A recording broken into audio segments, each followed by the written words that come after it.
Let's get started. Well, welcome everyone. We've called this Leading to Unleash the Magic of Agile. It's really great to be here with all of you.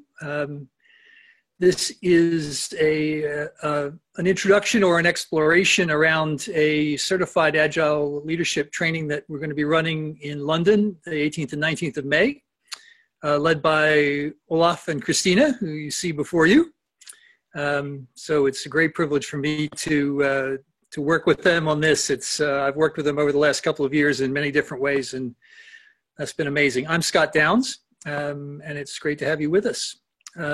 So I thought I'd then turn it over to Olaf and Christina just to introduce themselves a little bit, and just then we'll get going. We've got some questions to ask and kind of conversation we'd like to have. It includes all of you, really. So hopefully this will be a very interactive process.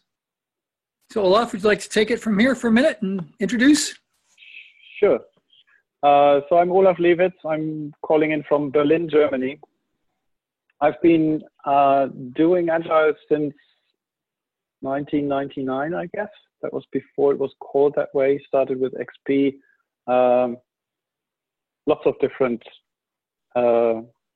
interactions, interventions, transitions, transformations. I started working with leadership deliberately a few years ago. We'll share more about that later. And I'm currently excited that this new training is taking hold in the market, or we hope it is going to take hold in the market. And that fits right into what I'm passionate about, giving people a sense of freedom from past behaviors, past patterns, past habits, the things that tend to hold us back in the systems that we work in, and becoming aware of that, letting it go, and choosing something different, which I think is what I would call leadership, making deliberate choices in how we show up and what we do at work.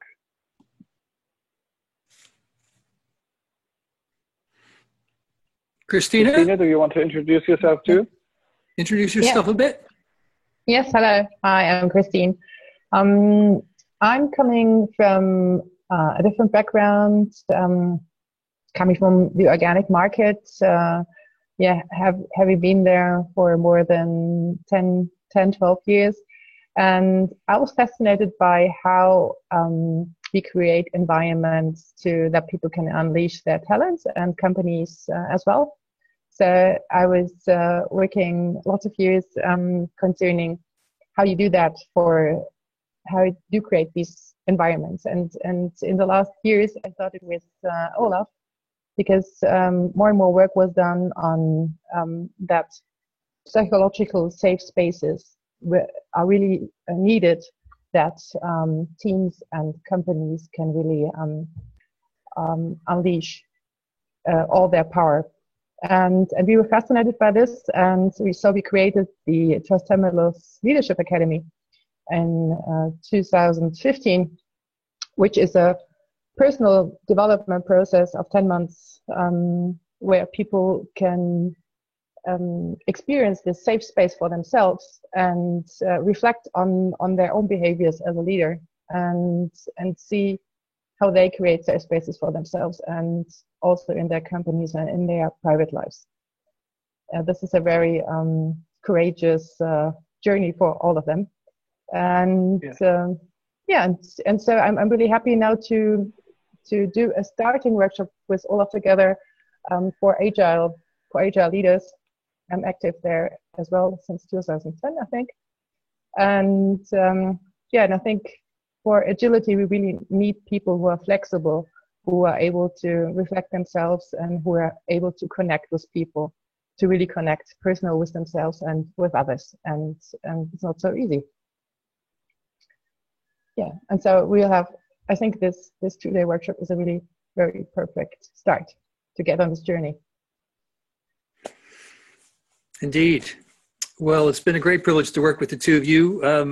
As I said, I'm Scott. I started out life as a banker, but I've been gravitating over the last few years towards working with people who are inspired about leadership and corporate culture, and these two definitely are inspired about those things. So it's been great to be part of that. I was part of that Leadership Academy that they talked about. I had the privilege of being part of the first cohort that went through that, and I can say it was amazing. So I'm sure the session that we're going to have in London in a couple of weeks will be equally so, and will reflect all that learning. So what we wanted to do was to share with you just a few questions we'd just like to talk about, kind of in a bit of an interview format, and we'd really like to have space for those of you who've joined to ask questions and interject. So please feel free to speak up. You're all part of the panel, so you can unmute yourself and talk at any one time, I think. So, but the question we'd like to start with was really kind of what are the hopes and dreams we have for this work? And so we might start with Olaf around that. Christine, I think, does have to leave us before we get too far into it. So we want to make sure we have time to hear some insights from her. But Olaf, tell us about your hopes and dreams for this work. So as I said before, I've been involved in Agile, introducing Agile into organizations for quite a while, and I've done that in way over 100 organizations in the last 15 to 20 years. And one thing that we see very frequently, I work with the Scrum Alliance. I'm a certified enterprise coach. I'm connected to a lot of people in the world who do similar work. And what we see very frequently in organizations is that we hit this glass ceiling where teams are doing beautifully, some departments, some bubbles within the organizations are doing beautifully. And then as the whole movement takes on energy and grows, it hits this glass ceiling of the habits of people who are basically taking care that everybody gets paid all the time. Every product gets out. People who take care that the system stays running as it is running, and as it has been growing successfully. These people are typically in some sort of middle management function, and they don't know how to change. We have a lot of answers for what the people in the team should do, and we have some answers in what executives should do. There's a lot of talk about enterprise agility, but for the managers, we just have, don't do this, don't do that, stop doing this. Oh no, this is not helpful. No, you can't do that anymore. So we come with a lot of negativity, which A, makes them defensive, and B, is not something that they can easily follow and implement.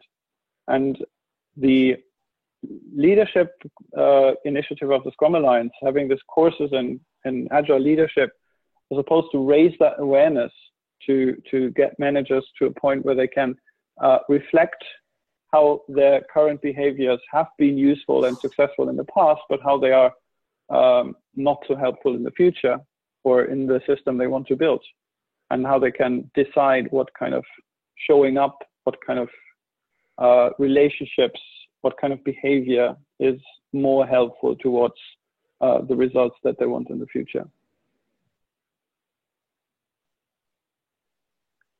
Yeah, I'd like to build on this, and like Olaf explained at the moment, I think it's that thinking about Agile is a lot about experimenting and seeing what works, and I think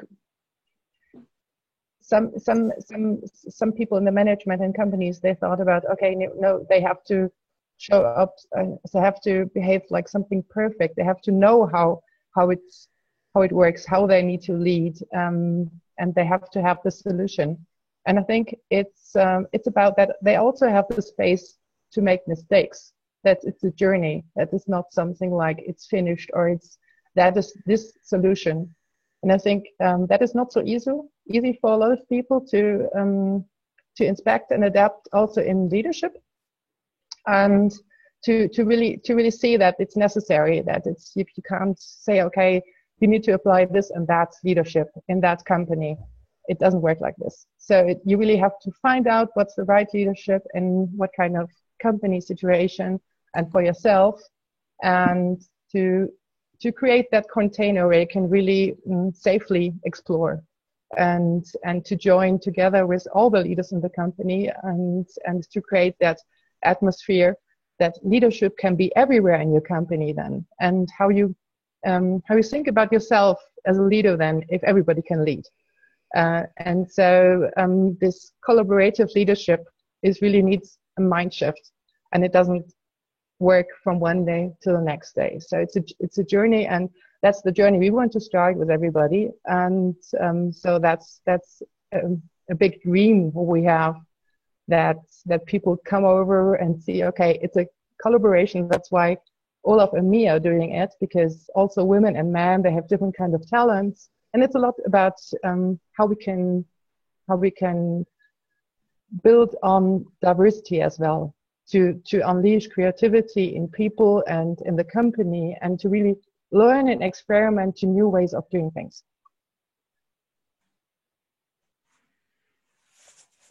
Great. Certainly been my experience. Wonderful. So would you like to talk about now kind of what kind of gifts you have that or have come to you or are available in the system that you really like to bring to this work, to this particular offering? What's the special sauce that comes here when we do this? So these CAL trainings, A, they are very new, and B, they are very diverse. They are set up to be very diverse. The learning objectives that the Scrum Alliance has created are open a lot of space for doing these trainings in lots of different ways. Christina has already pointed out two things that we do differently, maybe not from every other CAL training, but from most other CAL trainings. The one thing that makes us totally unique at the moment is that we are the only couple of a man and a woman who design and lead this training together, which gives a very special energy, and which also demonstrates collaborative leadership, which I think is a very important and new thing. Usually we're looking to the one alpha person at the top in most organizations, and what agility requires is joint leadership, shared responsibility, and that's something that we demonstrate in the training so people can experience that firsthand. The second thing is that we do not believe that Agile is a thing that you just install somewhere and then you get a certificate and then you are Agile. That's not true for a company, and it's not true for a leader. A friend of mine has once said, every time somebody says that's not Agile, a fairy dies. And I like that quote a lot because it shows so succinctly that Agile is not a state. It's not something that we reach. It's not a destination. It's a journey. And a journey means that you have a sufficient awareness of why you're doing the stuff you do and how you're doing the stuff you do, so that you can continually improve. That's what a Scrum team does in their retrospective and in their daily Scrum. That's what an organization can do in open spaces or in whatever improvement method of choice they implement in the organization. They have a sufficient awareness of how they do whatever they do, and a sufficient awareness of why they're doing what they're doing, so that they can check, does it work? Does it fulfill the purpose? And the same, I think, should be true for a leader. So we do not come with a model of this is how you should be as an Agile leader. So you're now doing things in the wrong way, and you should be doing things in that way. That's what we have experienced as being quite coercive to organizations and to people. So what we are doing is we help you understand why you're doing what you're doing. We give you tools that enable you to let go of patterns that you have acquired for good reasons, but that are not helpful to you right now. And then we give you tools to develop new patterns and to create alliances in your relationships that help you to actually change your habits. I think that's a substantial difference to the other CAL courses that are available. Christina, thoughts?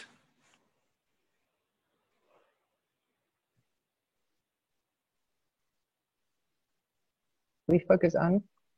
There we go. We hear you now. Yep. Yeah. Good. Sorry. Yeah.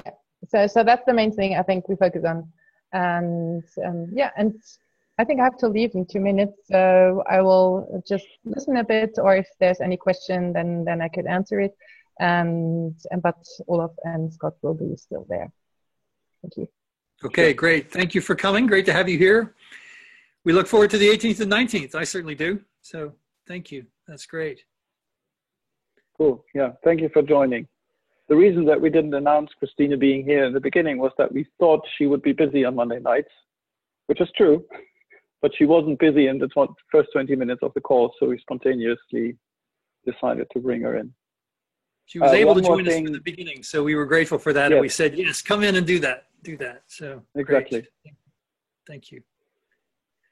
One more thing that is important about our style of leading the class is that we also try as much as we can, acknowledging that we are trainers and that we are facilitators, to be eye to eye with the participants. So we do not, we have very, very few elements or periods in the class where we kind of download knowledge to the others.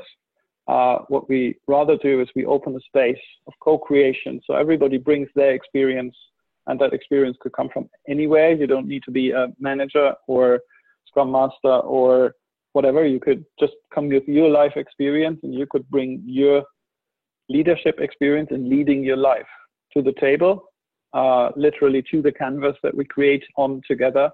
And everybody learns something from everyone, even when some people are very experienced and some people are very inexperienced. The class is set up in a way that everybody learns a lot, and that is something that repeatedly again and again in all the courses that we do has been said as a surprising insight by all the people joining our style of working. I think that's also very important. So you can join the same class twice and you would have a totally different experience, which I think is a very good thing. That's for sure.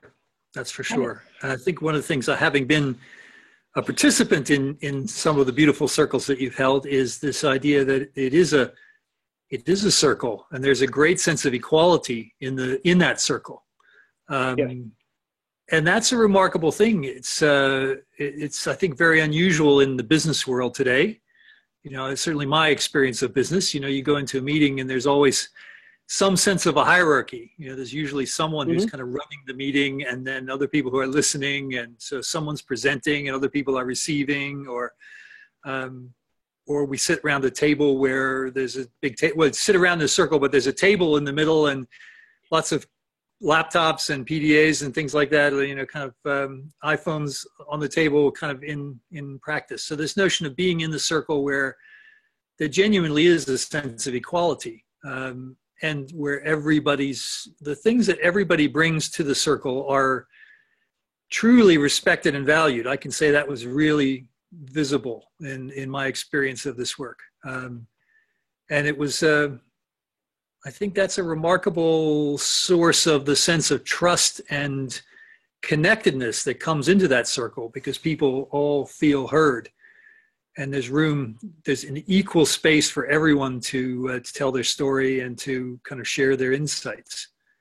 So that was certainly my experience. Exactly. I completely concur with what you have said. And it was, as a participant, it was a great thing to see. So in terms of what is the magic that we think we can unleash with this? We talked about magic in the title of this session.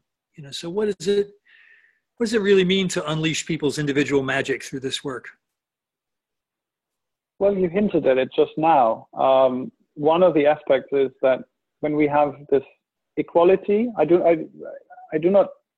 have a strong drawing to that word and a strong skepticism about it. So I do think we should equally respect each other as human beings, and every human being, no matter their experience, no matter their age, no matter their religion or politics or whatever, deserves our full respect.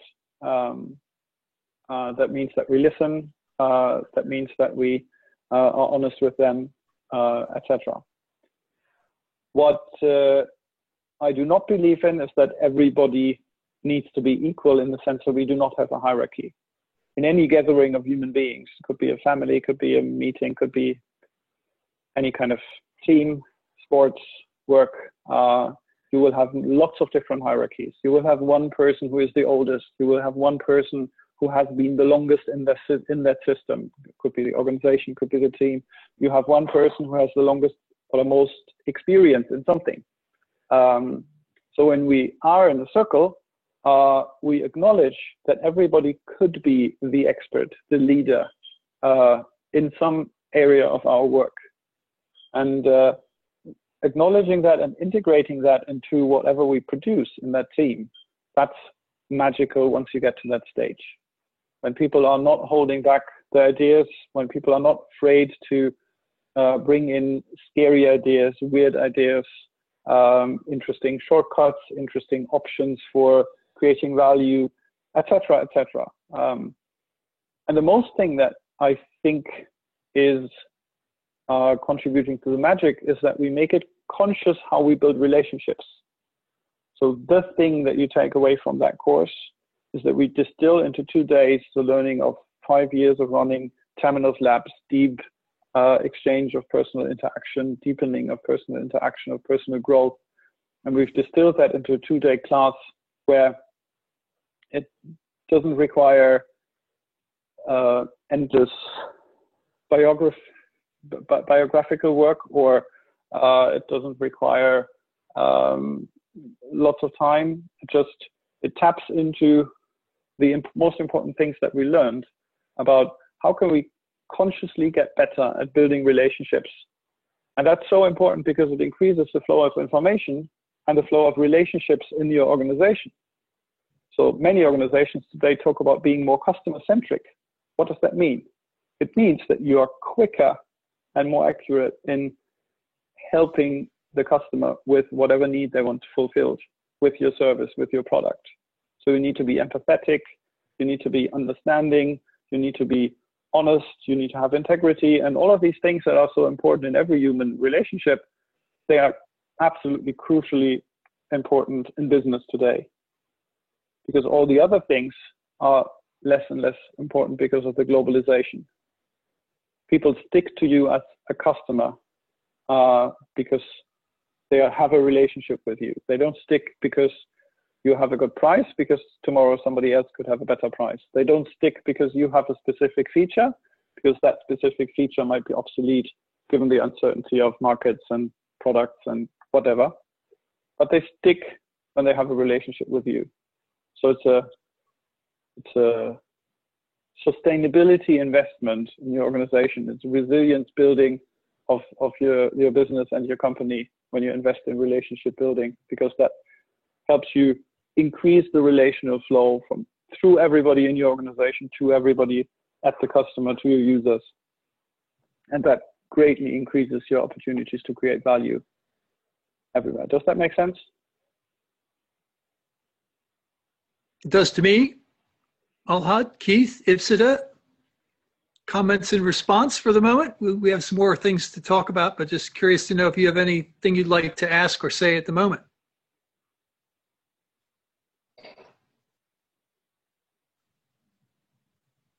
I think I will agree with what Olaf is trying to say. I've experienced the Temenos effect there, which actually I found it to be very interesting in terms. Ohad, sorry if I can interrupt you. I'm having a little trouble hearing you. It's clear, but it's faint. Could you be a little closer to the microphone? Yeah, is it clear now? That's better. Yes, thank you. Yeah. Okay. Yeah. So in the past, I have experienced the Temenos effect, and I found it to be very interesting in terms taking out the vision from different people, trying to align it towards organization vision. So that is something which I found it really interesting. Just wanted to know, Olaf, like in this 2-day of CAL execution of the CAL program, is there something different you will be trying out apart from the Temenos thing which you are describing, or will it be the same pattern but with a lot of other information going into it? So if I understood you correctly, you're asking about the similarities and differences between the training that we're talking about now and the Trust Temenos or the Temenos Effect gathering, where you go through the process of personal mythology, clean slate, and personal vision.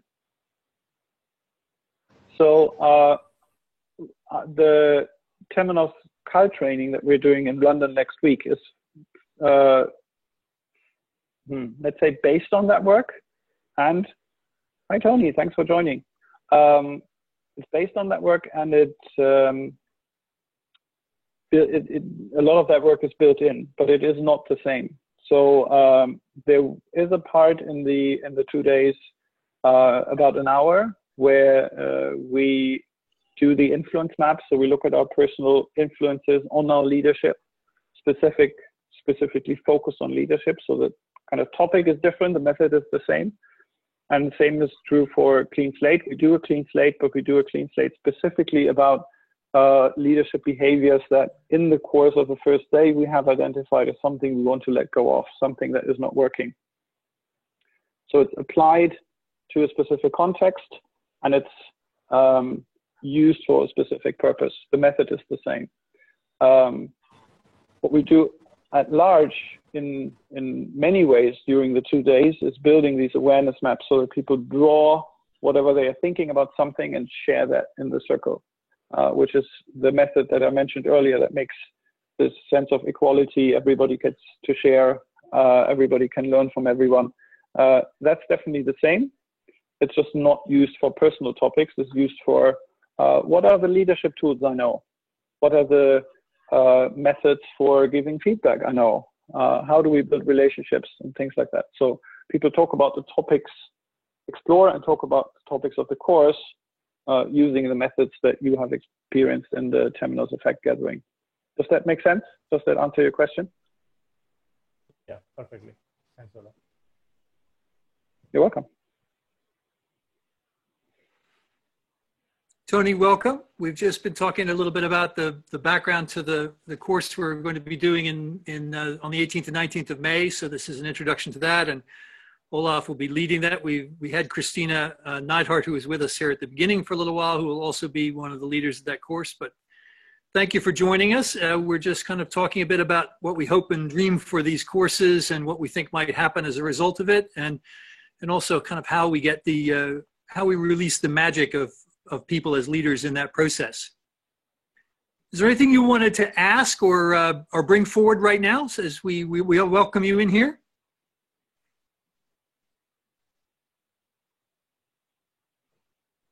And it's perfectly fine if you type instead of showing up on video and talking. So if you type something into the chat, everybody can see it and we can answer it just as well. Can you?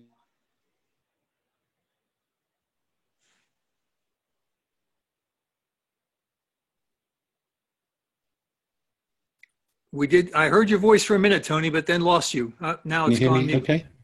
Hello? Are you okay now? Yeah. Well, it says you're on mute, but I hear you for a moment. Is that better? That's good. Yes. Oh, right. Yeah. Okay. I'm having some real problems with bandwidth here. Yeah, I was just tuning in because I was late connecting because of bandwidth, and I'm just tuning into what Olaf has said. So I've not got any questions at the moment, but if I have problems, I will type them in, Olaf. Cool. Please do. Thank you. Please do. Okay.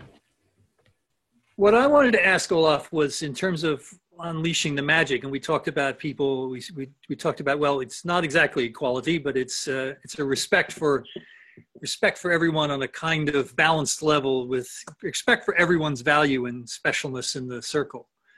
But I'm curious about your experience about, what that diversity in the circle and where everyone's voice is heard means for creativity and for new and innovative ideas that might arise from that process.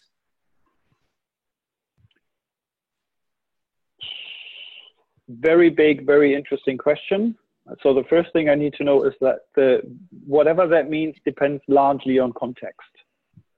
So especially with a topic that is as wide and broad as creativity, and another topic that is as wide and broad and complex as diversity, there's a lot to be said about how different things work in different industries. So what I'm going to say now will be typical for a lot of situations in a lot of organizations, and your mileage may vary a lot.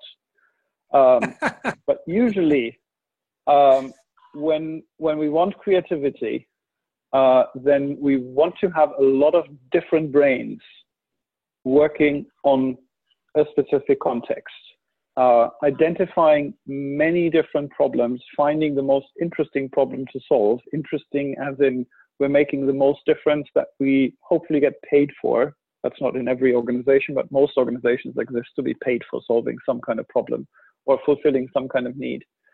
So we want to explore the system, and the more different minds, the more different perspectives we have, and the more quickly, easily, and candidly these minds can speak up and say what they're seeing, say what they're feeling, the quicker we can respond with some view, something interesting, something potentially competitive, and something potentially valuable. Does that make sense? It definitely does. It definitely does. And I guess I would add that my experience of these circles, when people feel trusted and trusting, so they can bring their most authentic insights and perspectives and experiences into that circle, then I think, and certainly the circles I've watched you lead, that results in a kind of in a remarkable sort of creative dynamic where everybody's able to add their own special magic to the conversation.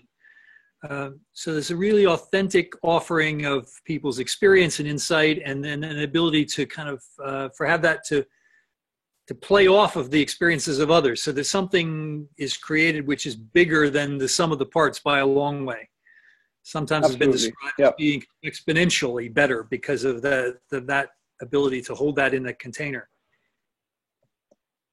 Yes, and that exponentially is where it highly depends on context. Because there are a lot of work contexts where being exponentially creative is not something that you have any market for, who pays you for it.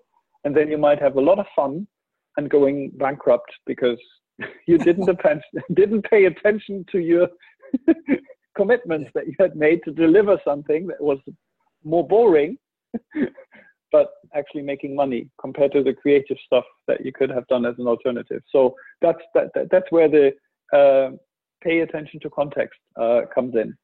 So innovation is generally interesting, but not always valuable. And wherever we are seeking it, we need to make sure that we're actually creating something that has the potential of paying our rents in the end, right? So, and I think that's important. That's in my experience very often forgotten in companies to just say we want to be more agile, we want to be more innovative, we want to be more creative, and then when I ask to what end, what difference will that make? Then they go like, we need to be more innovative. Yes, okay, why? So we need to pay attention that we know why we are changing something, and that's true everywhere, I guess. I'm just careful with these buzzwords. Sure. And the focus of creativity or innovation can be at different levels of context. So it may be that you're working on a fairly basic and practical problem, but you need a solution to that problem. And it might be that you need a new and more creative solution that's not taking you to a whole new product, but just a different way to save money, a different way to make your product more efficient, or to get it out to the customer quicker, or to lower costs in a certain way, or just to respond more quickly to changes in the context. So yes. I'm with you. Perfect. I'm curious about a little bit of, obviously confidentiality is important in all of that, but I'm curious about some case studies, and maybe not in massive detail, but just the story, your experience of people who've gone through this kind of journey. Maybe for yourself, but also people you work with as clients or coachees or partners. But, kind of what does this way of working mean in terms of a personal transformation, or what could it mean in terms of some examples? So I know three examples of people who have gone through our Leadership Academy and who work in the same big, huge as in 70,000 people organization, who all three have some role where they are supposed to make a difference. Two of them are coaches, agile coaches. They would probably be labeled in any other organization. And one of them is a manager. And the way that they've changed, I think the most impactful part of the change was that they gained more courage and more confidence. So the way they now show up in their organization is different in that they will speak up more easily, that they will speak the truth more honestly, even when it's hard, when people don't want to hear it, and that they will also be kind to everybody. So they will speak the truth about the system, but be very kind to the people. And that's a style that is very much appreciated. And what I've seen about at least 2 out of these 3 is that their very senior manager in the area of that organization where they're working is very frequently asking them for advice, because he knows that when there's something difficult going on and he needs somebody who very quickly cuts through all the bullshit and gives him real information, he knows that these people will do that.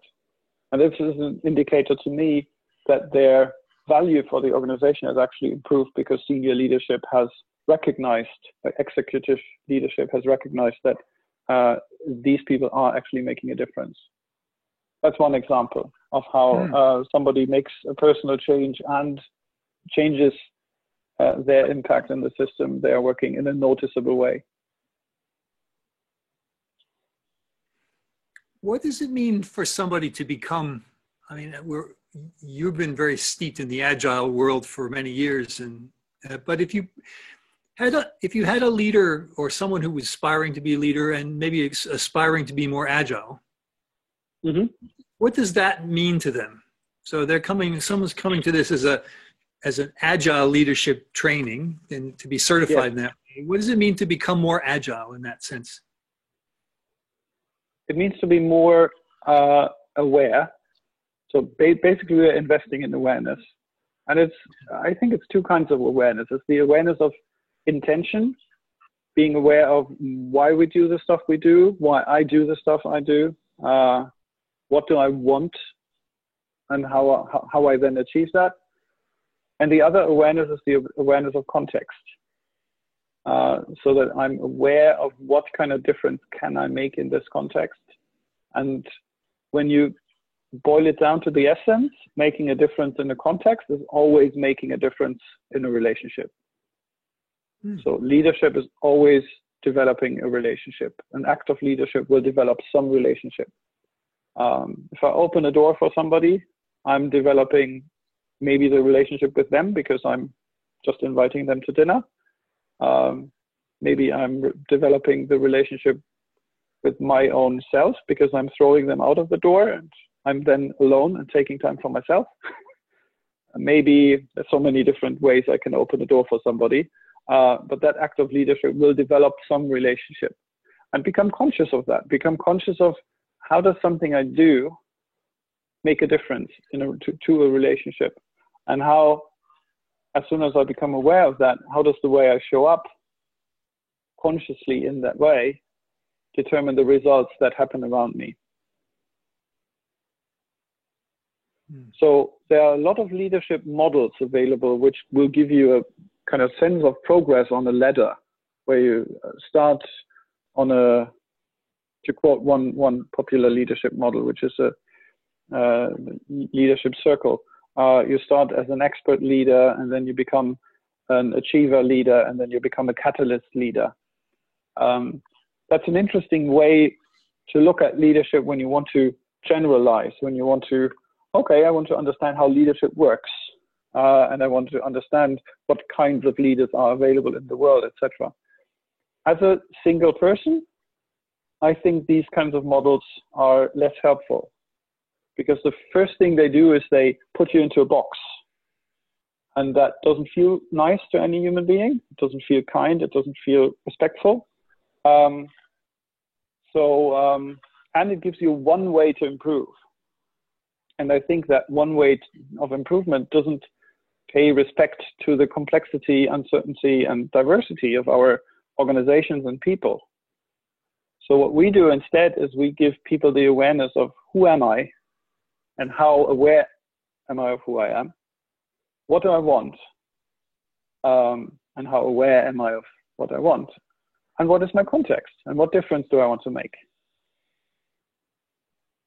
And these things combined give you the kind of mental tools, and that's something that you can develop into a habit to improve the context you are working in a way that is coherent with who you are and where you're coming from. So you don't need to radically change. And that leads to results you want. Maybe not tomorrow, but the day after tomorrow. And maybe not the day after tomorrow, but it's improving bit by bit. And that's what I would label as agile. Improving in small, sustainable steps every day or every week. Great, thank you. And making that improvement a habit. Yes, making that improvement a habit. I like it. Alhad, Ipsita, is there anything you would like to ask or say at the moment? I'm full of questions, but I could talk for a long time. I'd really like to hear anything that you all had in mind.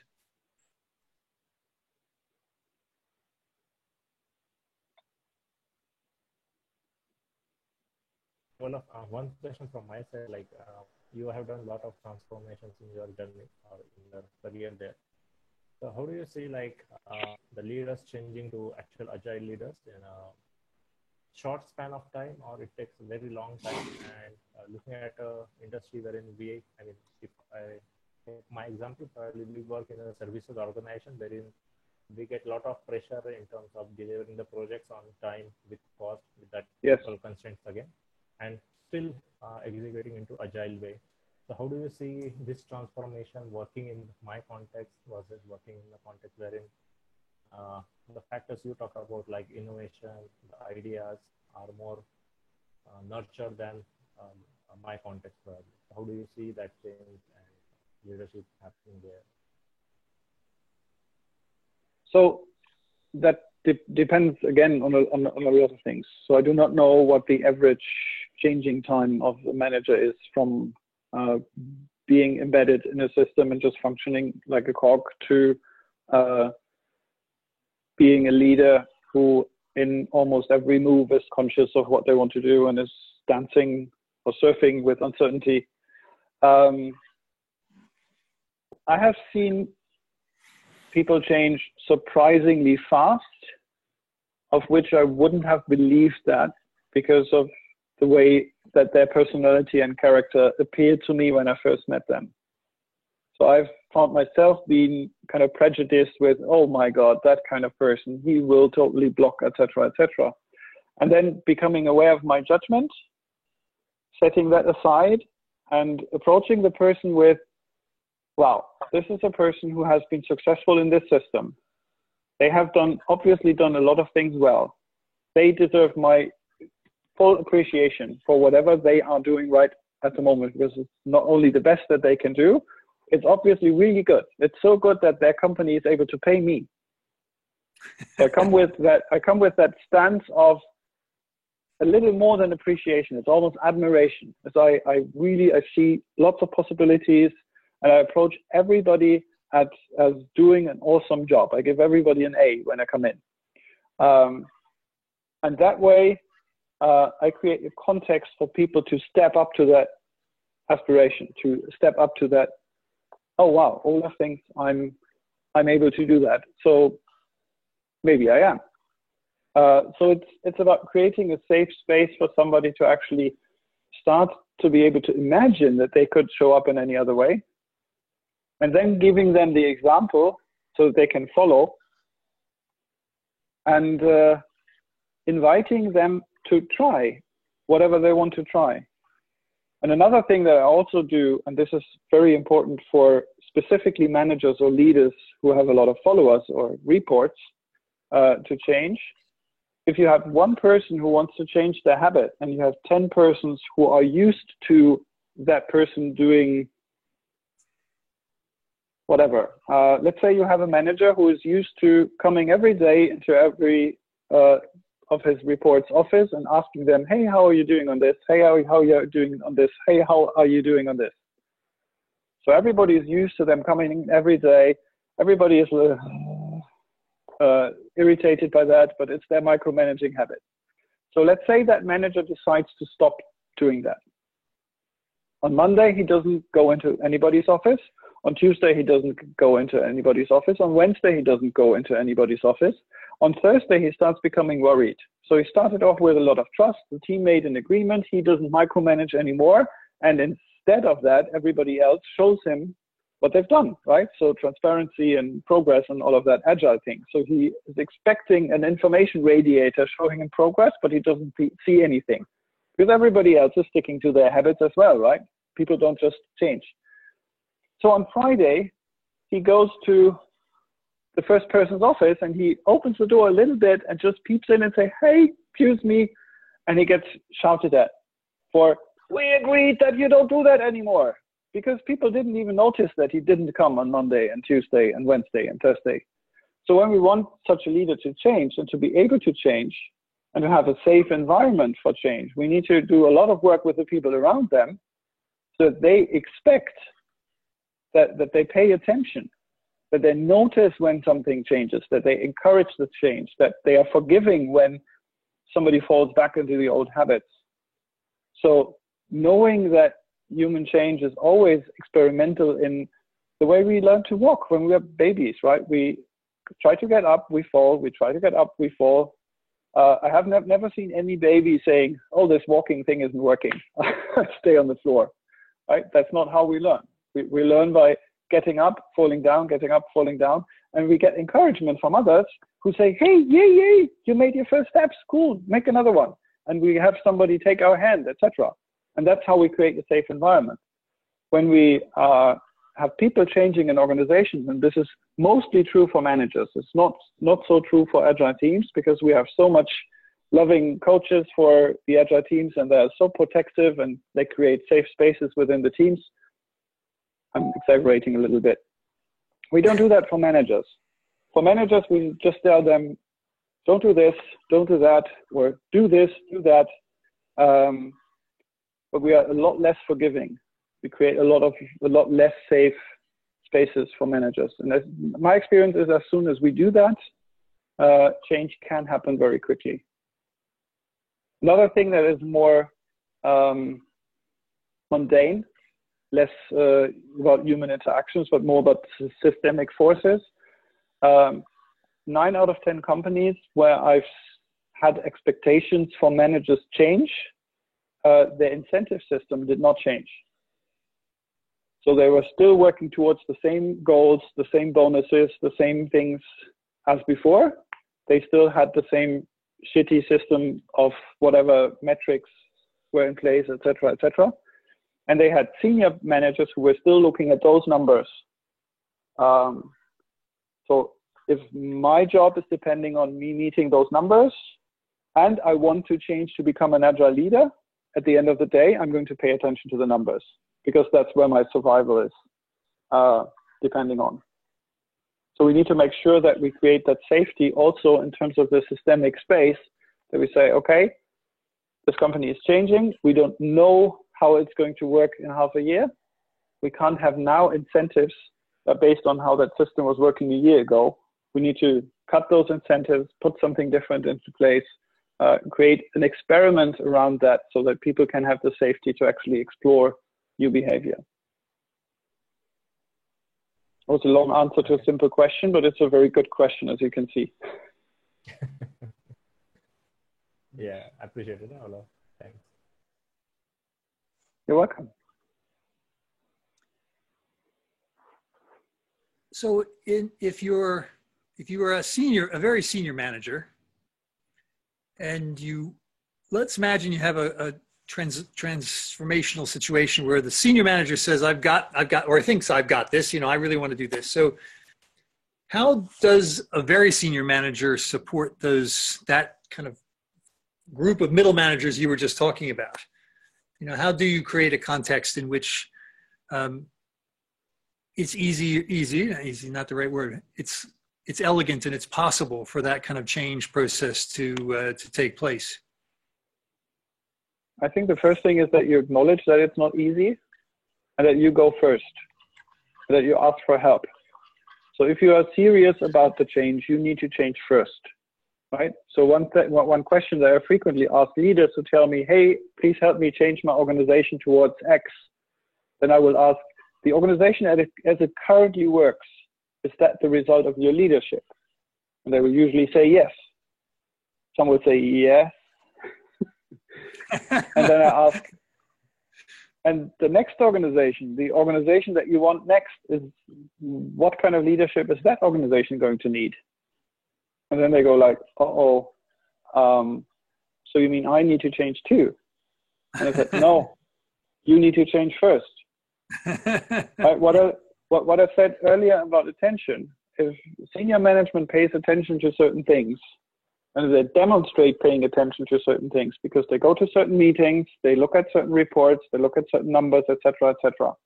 If that's what they are doing and that's what they're perceived to be doing, then this is where people will orient their behavior on. If the senior management visibly and palpably and tangibly changes how they show up, changes how they relate to people, if they increase their level of humility and say, hey, we're willing to help you move forward, but we're moving into the unknown. We don't have the answers.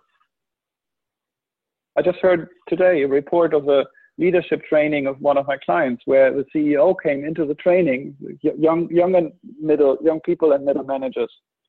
And they were preparing some things they wanted to try for the organization, and they wanted the CEO to pick. And the CEO says, oh, these are all good ideas. Which one would you pick? He gave them the responsibility and he gave them the freedom to choose. And they had a really, really hard time with that freedom because they were expecting him to come with the answers. And he said, you are the young people here. You are the people who I want to lead this organization into the future. If I give you the answers, I would just kill all your ideas. So I'm supportive of everything that you have here. I think all of these ideas are beautiful. The best thing that I could imagine to happen is that you find one project that accumulates and integrates all of your good ideas so that we can test them all. And they were like, how do we do that? And that's hard. And that's humility. And that's good leadership. You've talked a fair amount about context, and I hear you talk about it a lot. But in terms of as a leader who wants to understand context and wants to take in the importance of context, mm-hmm. What does that mean? What are the dimensions of context? What are the dimensions of context? Or maybe that's not a good way to put it, but it's if I think if the first let's start very simple. So how do I identify contexts in which I show up? The first simple exercise is actually one of the first exercises we do in the training, and it's the first exercise that I do with people to introduce them to this kind of work. So have people visualize on a piece of paper, where do you spend your time, energy, and attention? And how well is that working for you? And I usually demonstrate it on a flip chart where I draw a circle for work and a circle for family because I'm working at home. As you can see here, I'm working at home. These circles overlap and there's a lightning to symbolize the conflict that sometimes creates. And the interesting question is when, especially senior leaders, when they start thinking about just within their department or just within their organization, where do I spend my time, energy, and attention? I've never met any human being where these three things were congruent and coherent. There's always something where I spend more energy on than I want to, or where I spend a lot of time but not attention, etc., etc. So I think those are three dimensions that you can begin to identify context. And then you look at, okay, what's actually important? Where do I want to make a difference? What's calling for my attention right now in this picture? And then you look at boundaries. What are the boundaries of that context? Where does it start? Where does it end? Who is in? Who is out? questions like that. And then what relationship is important in that context? Is it the context where I develop my relationship to success and where I fight my imposter syndrome? Or is it the context in which I develop the relationship with my wife? And that context would be my marriage. Or is it a context where I develop some relationship with myself? And the context is self-care, which is something that we're usually all bad at. So that's the approach to context management that I have. I'm not sure if these are dimensions, but I guess that's an okay term for that. Say that last bit again. You're not sure. You were asking for dimensions of context. Yes. No, that's perfect. That's exactly the kind of thing I was trying to invite you to say or to explore and okay. Share with us. So that was perfect. I'm conscious that we're getting close to our hour. Yes. I want to give another chance for Alhad or Ipsita to ask a question or make a comment before we close. Is there anything else you'd like to touch on that we haven't been into yet? Alhad is asking for a car training in India. We had scheduled one in June and we have postponed it. So I guess it will be autumn, but we're definitely going to do that. Probably Bangalore. And probably close to one of the next Temenos Effect gatherings, so that you could come earlier or later to two days more and have that training combination.